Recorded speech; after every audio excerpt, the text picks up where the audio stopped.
Hello everybody and welcome to This Upbeat Life, the show where we take a light-hearted look at life and go on a journey to find out how people stay physically and mentally happy. I'm Simon JJ Green and I'll be interviewing ordinary, bog-standard people as well as looking at the latest in wellness, health science, nature and the quirkier side of the health and wellbeing industry. Now, let's get cracking with today's episode. Hello and thank you for joining me on another episode of This Upbeat Life. Today on Quick News.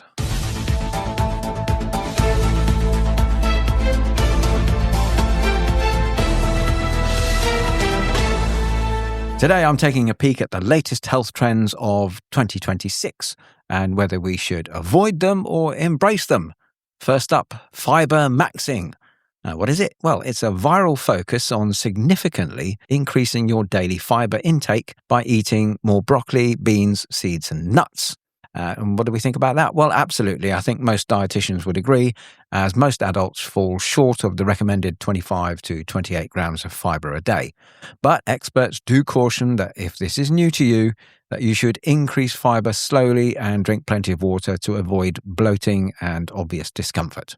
Next up, Japanese walking method or JWM, the trend where instead of running, you walk 3 minutes briskly and then 3 minutes fast, and repeat this for 30 minutes. Great cardio and gentle on your joints, and I've been doing this for 6 months myself, and I can tell you that it genuinely works to help reduce weight. If you really want to up your cardio with this method though, get yourself 2 unruly dogs like mine. You'll be a walk-maxing pro whether you like it or not. And then we come to red light therapy. The trend that all the celebrities use for anti-aging, where it promises to eliminate wrinkles, blemishes and puffiness around the eyes and stimulate cellular collagen production and reduce redness. There are a lot of reviews from people saying that it works, but hardly any hard scientific evidence. Apparently, it is completely safe to use. And personally, I would like to embrace this trend, but my bank balance has declined to get involved. Now, devices start at around £200 up to about £40,000 for commercial-grade therapy beds.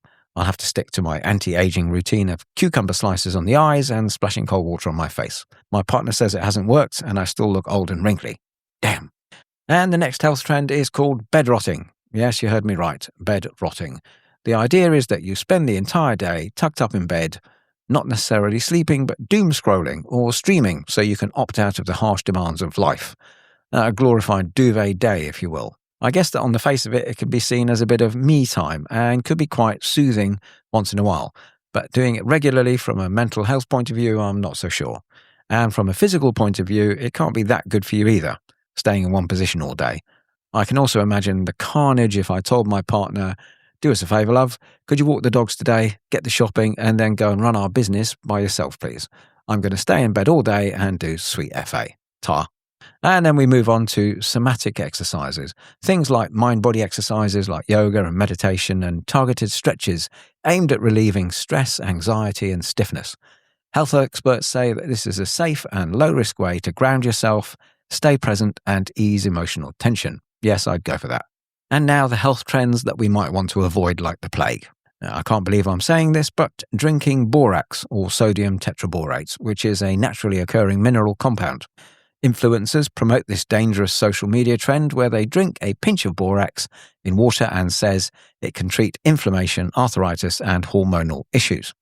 Not surprisingly, medical professionals strongly advise against this. Borax is a household cleaning product, not a dietary supplement. Don't do it. Just in case you're still on the fence about this one, ingesting borax can cause nausea, vomiting, diarrhea and severe gastrointestinal distress, and high or repeated doses can damage essential organs, which includes your kidneys. And to top it all off, borax is classified by health agencies as a reproductive toxin that can impair fertility. Yes, you've been told. Next, megadosing on supplements or powders, an advice trend driven by non-experts as usual. Now, if you decide that you need extra vitamin C or iron or zinc, always consult a medical professional first. And then mouth taping. Yeah, the trend that is about taping your mouth shut overnight to encourage nasal breathing, which influencers claim can change jawline appearance, stop snoring, and improve sleep. Now, I don't have to tape my mouth shut to stop snoring, because I believe my partner would do it for me. with a punch in the ribs or with duct tape and glue. However, the UK National Health Service and the American Lung Association strongly warn against this. It can be dangerous for people with structural airway issues, nasal congestion or undiagnosed sleep apnea, potentially leading to restricted airflow or asphyxiation. And what about dry scooping? Now, this is the practice of scooping pre-workout supplements like creatine or protein powder directly into the mouth without mixing it with water or another liquid before ingesting. Influencers on social media claim that dry scooping leads to faster absorption and a greater energy boost prior to exercise. But not only is this not effective, it's very unsafe. If taken directly, dry scooping can cause aspiration of the powder into your lungs, potentially causing pneumonia, airway inflammation, and difficulty breathing. Now, the next latest health trend is shoving a clove of garlic up your nose. So it seems that some influencers suggest that putting a clove of garlic in your nose will clear congestion if you have a cold or stuffy nose. Strangely, it seems that experts agree that not only does garlic in your nose not help congestion, but it can also cause it. Apart from the obvious dangers of having the garlic lodged up your hooter for a while, health dudes say that leaving garlic in your nose can cause swelling, nosebleeds, and even lead to infection. So we're going to stick with putting the garlic in food and to ward off vampires, just for now. And finally, in this segment, snail slime for your face. Well, smack me on the bum and call me Susan. I did not know that snail slime is commonly used in cosmetics. I'm afraid that it's true. Apparently, snail slime, or to give it its correct name, snail mucin, or snail secretion filtrate, contains, apart from slime, hyaluronic acid, glycolic acid, and antioxidants and peptides. But what does snail mucin actually do for your skin? Well, apparently it hydrates deeply, a key step in achieving the coveted Korean chok-chok, or moist and bouncy look. It also heals and soothes, brightens complexions, and improves elasticity. Snail slime is found in virtually all Korean beauty care products for both men and women, though there is scant clinical data to prove its effectiveness. But I do have a couple of questions, though. What sort of snails do you have to use? Are they special types of snails? Well, I'm beginning to realise that I don't know much about snails. I mean, are the snails killed for their slime, for example? I looked it up. They use common garden snails and giant African snails.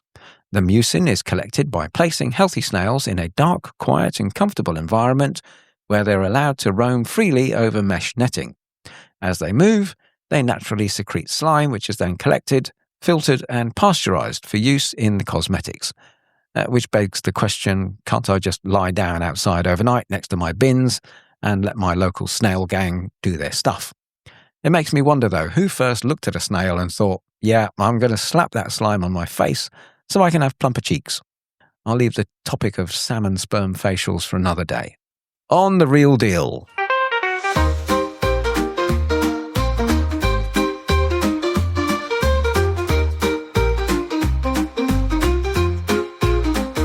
Oh yes, what is your circadian rhythm and can you reset it? And is it linked to your happiness and well-being? Oh, you may have heard of the circadian rhythm before, but don't worry if you haven't, because we've all got one. Your circadian rhythm is essentially your body's internal 24-hour timing system, not the name of a dodgy jazz band at the East End of London. It regulates your sleep, hormone release, body temperature, digestion, alertness, and even immune function. When it becomes disrupted, mental and physical well-being often suffer. Basically, it's like the backstage crew for your entire existence. And according to boffins, when this internal clock gets disrupted, your happiness and well-being can go off the rails, which probably explains a lot. Now, what the research shows is that scientists have found associations between circadian disruption and depression, anxiety, irritability, low motivation, poor concentration, increased stress, reduced resilience, metabolic problems, and cardiovascular disease, to name just but a few, or what most of us will probably call a case of the Mondays. Now, according to science, human beings function best with regular patterns of sleep, movement, daylight, and routine, which is awkward because modern society has essentially built an entire culture around doing the exact opposite. We stay up watching just one more episode, despite Netflix asking us every 22 minutes if we're still alive. We blast our eyeballs with blue light at 1 a.m. and doom scrolling. We eat pasta at midnight, and we have the audacity, in fact the sheer gall, to call this self-care. Meanwhile, our circadian rhythm is in the corner having a nervous breakdown, muttering, well, this is not what evolution intended, guys. Your body clock absolutely adores consistency. It likes to have regular sleep, regular waking, and regular meals, and access to daylight in the morning. In many ways, your brain is more like an elderly cat rather than a cutting-edge supercomputer. It hates sudden changes. I mean, have you ever gone on holiday and come home and then been ill? Yeah, that's your body telling you off for doing something out of the ordinary. In fact, if you look at the people who are centenarians around the world, they all have one thing in common. It's routine. And scientists have even found that people with more stable daily routines often report better mental well-being. Whereas people who work night shifts or experience chronic jet lag or have irregular sleep schedules tend to have higher rates of mood disorders and poorer health outcomes overall. Now, one of the best things for your circadian rhythm is morning daylight.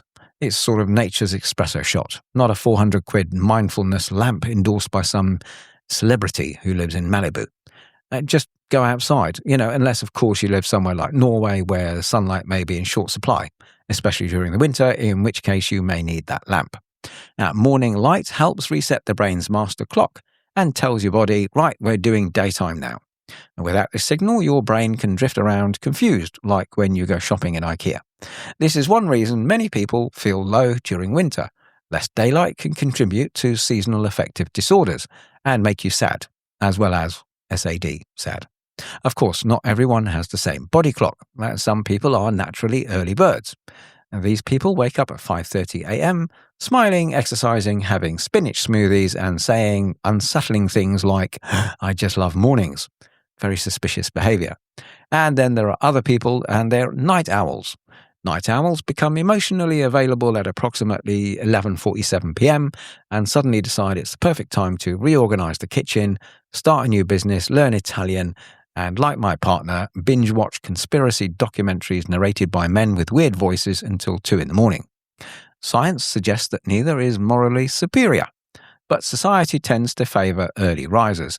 The problem is that modern life is spectacularly bad for circadian rhythms. Humans evolved with bright daylight, dark evenings, and predictable routines.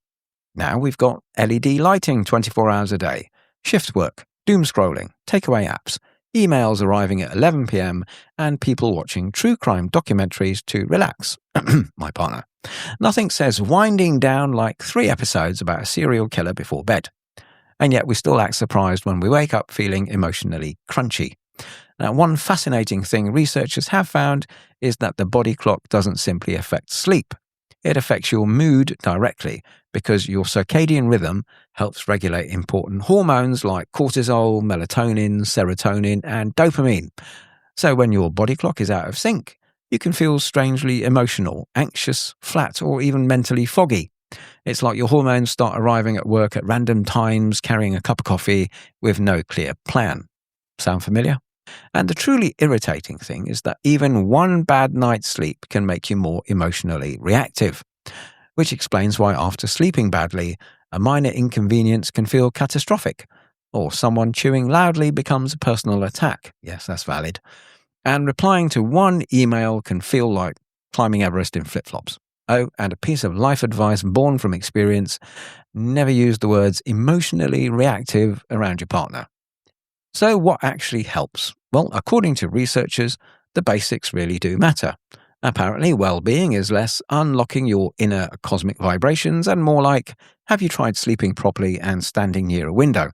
Helpful habits include getting morning daylight, keeping a regular wake-up time, doing some exercise, lifting a croissant doesn't count, reducing bright light at night, and maybe not turning weekends into a 48-hour circadian hostage situation. See, these are habits that are simple, boring, and yet very effective, which is frustrating because we all hoped the answer would involve a glamorous Scandinavian wellness retreat and a 19 quid green juice. So yes, your circadian rhythm really is linked to happiness and well-being. Yes, you see, your body is constantly trying to keep you balanced, rested, alert, and emotionally stable. Unfortunately, modern life keeps responding with, best I can do is stress, screen glare, and a kebab at 1 a.m. But I guess there's something sort of comforting about knowing that sometimes feeling miserable isn't just because you failed in life. It might just be because your internal clock has absolutely no idea what time zone your brain is operating in anymore.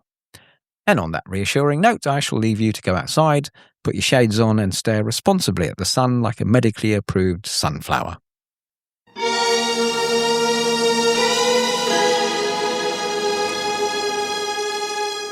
And on far out stuff, hot on the heels of the maxing subculture, which by the way is spelt with 2 X's, comes ball maxing.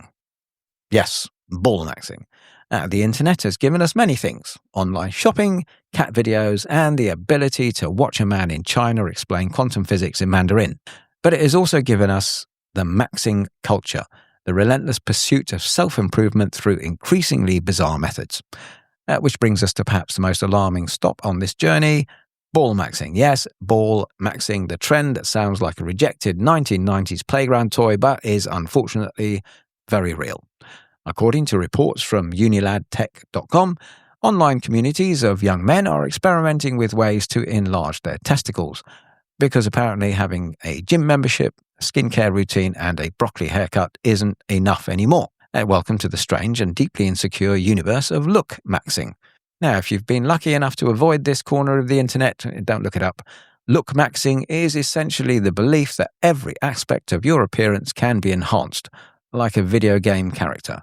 Jawline, improve it. Skin, improve it. Hair, improve it. Sleep, optimize it. Water intake, track it. Eyebrows, nothing that can't be fixed with some tweezers and a Sharpie. Some people even tape their mouths shut at night, as we mentioned earlier, to improve facial structure, which is more like some sort of subliminal bondage message.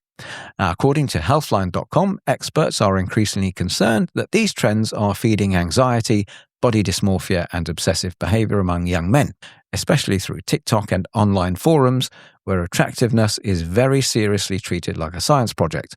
I spoke to a doctor this morning, in fact, and she felt that the trend was getting out of hand because of the mess the health services have to clean up after it's all gone wrong. And if that wasn't bleak enough, the movement has now headed south, much south. Ball maxing, as reported by Vice.com, involves men, mostly in their 20s, attempting to enlarge their testicles using, get this, weights, stretching devices, injections, or other methods that are more like medieval punishment and not self-care. Some participants reportedly aspire to sizes comparable to cantaloupes. Yeah, melons. I mean, is this still discussing masculinity, though? Nobody has ever gone on a first date, I think, and said, "Lovely personality, great sense of humour, but I'm afraid your scrotal dimensions simply won't cut it." Or no one has ever written a Jane Austen novel where Mr. Darcy emerges from the lake and Elizabeth Bennet whispers, "My goodness, the surface area on those." Yet online, these communities convince gullible and naive young men that every inch of their body is under microscopic evaluation, usually by other men. Guys can come out of the gym ripped, and it won't be the girls that are saying, "Nice gains, bro." The Guardian newspaper even argued that the look-maxing culture reflects a wider obsession with beauty rankings and social media perfection, where appearance becomes tied to self-worth, but in deeply unhealthy ways. And the thing about these trends is that they're sold with the language of self-improvement, and that's the carrot, because self-improvement sounds noble. Reading books is self-improvement. Learning piano is self-improvement. Taking up running is self-improvement. Attempting to turn your anatomy into a novelty space hopper is not self-improvement. That's more like a cry for help with Wi-Fi access. Now, medical experts have warned that ball maxing can lead to permanent injury, tissue damage, fertility problems, infections, and chronic pain. Healthline.com's report on ball maxing explains that many of these methods are not medically supported, surprise, and can be genuinely dangerous. I mean, what doctor is going to say, "Yeah, go and tie some weights to your scrotum"? Yeah. Which raises the obvious question: how did we arrive at this point? Now, I think that modern masculinity appears to have become an endless side quest, sort of closely tied to the incel movement, when previous generations of men had comparatively simple goals. Build a shed, own a barbecue, occasionally point at the clouds and say, "Looks like rain," or even learn how to change a tyre. Now, there's nothing wrong with wanting to improve your appearance. That's why makeup and Turkish dental holidays were invented. But now young men are being told that they need a 6-step skincare routine, visible abs, hunter eyes, a perfectly symmetrical jaw, cold plunges, creatine, mouth tape, blue light blocking glasses, a supplement stack that resembles a small pharmacy, and apparently competitive testicles. And underneath all of this nonsense is something rather sad, I think. a generation raised online being told that they're permanently inadequate. Every flaw can supposedly be fixed. Every feature can supposedly be optimized. And here's the crux. Every insecurity can be monetized. I mean, just look at OnlyFans. The algorithm doesn't just want your attention anymore. It wants your self-esteem and your wallet. Because insecure people buy things. They buy supplements. They buy courses, devices, miracle creams, jaw trainers, ice baths, red light masks that make you look like Darth Vader visiting a beauty salon. And somewhere in the middle of all this sits a confused 19-year-old on Reddit, wondering whether he needs kettlebells attached to his underpants in order to become alpha. And the answer, just for the record, is no. Human attractiveness has always involved old-fashioned things like confidence, humour, warmth, intelligence, kindness, and connection. Also deodorant. Don't forget deodorant. Because social media reduces everything into metrics and hacks. And the greatest irony of all this is that the more people obsess over maxing themselves, the less relaxed and attractive they often feel. We will reach a point, I guess, where people will point at a guy's melons and say, but why though? Until next time, compadres, stay hydrated and live a little. And that's it for today. Thanks for listening, everybody. As always, I'd appreciate it if you could like, follow and subscribe to my show, This Upbeat Life, so I know I'm on the right track. And even better, leave a review and share it with your friends. Until next time, remember, happiness is the best medicine. Cheerio.